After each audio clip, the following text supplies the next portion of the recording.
Bonjour à tous. Dans ma vidéo précédente, mise en ligne le 15 septembre 2019, j'affirmais qu'il y a maintenant une nouvelle planète dans notre système solaire, une planète sur une orbite de 28 jours. Alors cette planète-là, elle a été vue à plusieurs reprises et toujours avec un intervalle de 28 jours. Bon, il ne me restait plus qu'à utiliser Excel pour calculer les intervalles. On l'a vu le 24 février 2019, ensuite le 24 mars 2019, 20 avril 2019, et ça donne toujours une différence de 28 jours entre les passages précédents.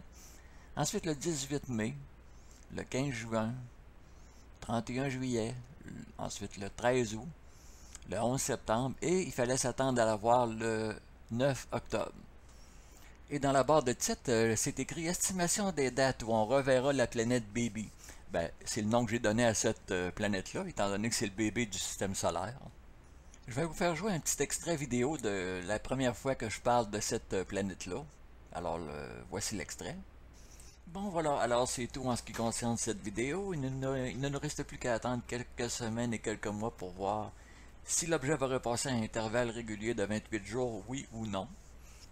Voyez-vous, personnellement, j'étais tellement certain de l'information que j'ai pas hésité à la mettre en ligne le 6 septembre 2019.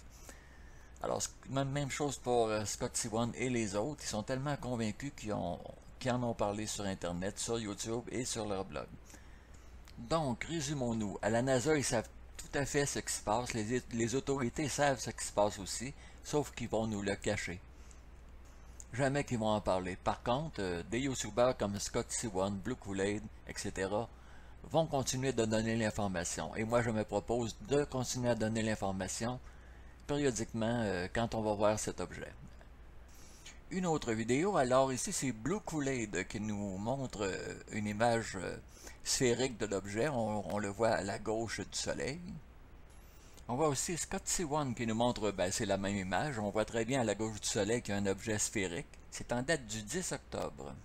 Et sur ça, je vais aller corriger mon fichier Excel. C'est pas le 9 octobre, c'est le 10 octobre. Ça nous donne donc une différence de 27 jours au lieu de 28. Bon, des fois on a 27, 28, 29. Il faut comprendre que ce n'est pas une orbite régulière. Et il y a 3 cases grises. Alors c'est des dates plus anciennes. Donc la première fois qu'on aurait vu cet objet-là, ce sera donc en 2007, le 25 février 2007.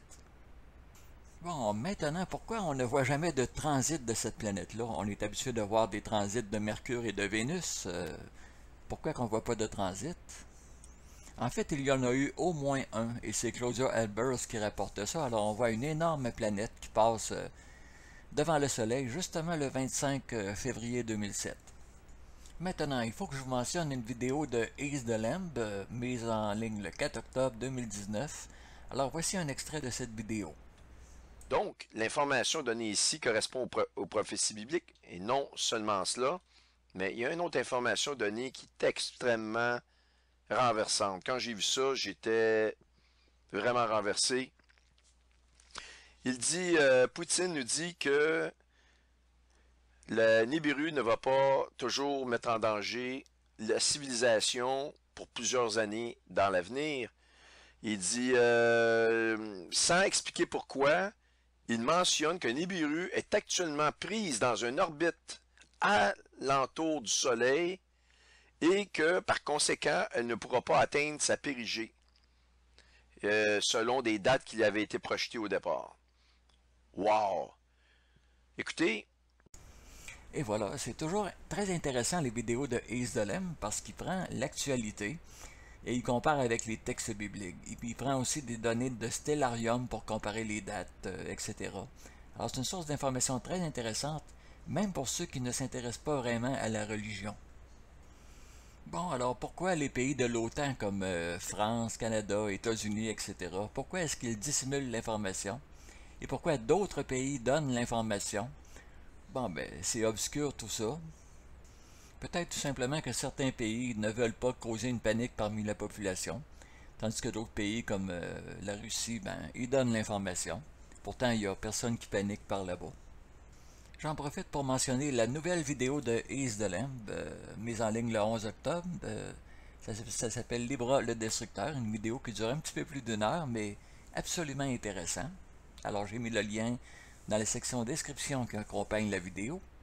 Bon, pour terminer la vidéo, je vais vous parler de ce croissant de lune-là qui a été observé au mois de septembre. Alors, Claudia Albers en parle un peu dans sa vidéo. Alors, je vais mettre le lien encore une fois dans la section description. Alors, si je lis le deuxième paragraphe, traduction, ce croissant de lune semble être incliné d'environ 45 degrés et le maximum d'inclinaison possible pour la lune est de 28,5 degrés. Alors, je ne suis pas d'accord avec elle, et voici pourquoi. Alors, voici ce que j'ai observé personnellement dans le ciel, un bon matin, très tôt, en septembre, il devait être 5h30 du matin, et ce croissant de lune-là nous laisse deviner la position du soleil. Donc, ce matin-là, évidemment, sous la ligne d'horizon, nous avions le soleil, et au-dessus de la ligne d'horizon, nous avions la lune. Et comme je l'ai déjà dit dans une vidéo précédente, le croissant de lune, il nous montre toujours la direction du soleil, parce que, évidemment, c'est le soleil qui éclaire la lune.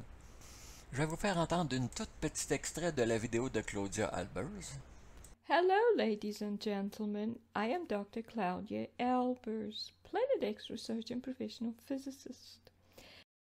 Bon, nous l'avons entendu, Claudia Albers se présente comme étant une physicienne professionnelle. Oui, d'accord, mais ce n'est pas une astrophysicienne. Alors, c'est la raison pour laquelle elle peut commettre parfois des erreurs en astronomie. Ok, en général, elle donne des excellentes informations. Mais par contre, il faut se méfier, surtout quand elle parle du Sun Simulator. Alors, un simulateur de soleil. Ça, c'est une autre information que je renie. Des simulateurs de soleil, ça ne se peut pas. Donc, si quelqu'un vous dit que le soleil est devenu noir et que c'est pour la raison pour laquelle ils ont installé des simulateurs de soleil dans le ciel, oubliez ça et répondez que c'est une impossibilité totale. J'en parle dans mes vidéos précédentes d'ailleurs. En général, Claudia Albers donne des très bonnes informations, sauf qu'il faut faire attention. Elle peut commettre des erreurs en astronomie. Alors voilà, c'est tout pour cette vidéo-ci. Je vais revenir évidemment les prochains mois pour démontrer la périodicité de 28 jours. Et en attendant, d'ici ce temps-là, j'ai une ou deux vidéos à traduire. Alors, je vous remercie de l'intérêt que vous portez pour mes vidéos. Ici Ben Garneau qui vous dit merci et à la prochaine.